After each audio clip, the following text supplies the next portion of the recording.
Kun annama oduu sagalee Ameerikaa sagantaa afaan Oromooti.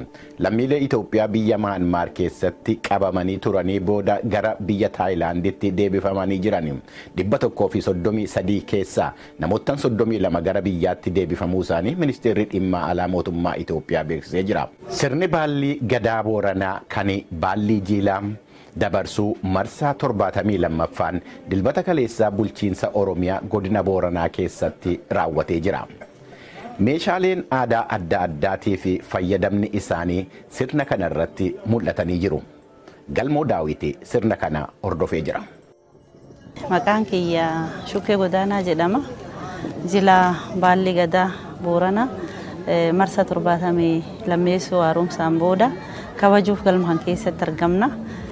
Kaan harka qabu kun buchuum jedhama. Buchuum jedhama. Buchuumi kun yoo dubra eerumsiisan yookaan dubra kadhatanii fuudhanii haysiin qabattee baatu jecha buchumaa fi ciicoo. Galmi seenaa keessatti guyyaa har'aa bitootessi 10 waggaa 6 har'aa xiyyaarri daandii qilleensaa Itoophiyaa Boeing 737 Max 8 erga buufata xiyyaaraa Finfinneetti argamu Boolee irraa ka'ee booda kufee namoottan achi keessa turan 157 itti du'an itti yaadatamanudha. Kanneenii fi gabaasaalee biroo harkaa qabna nu hordofa.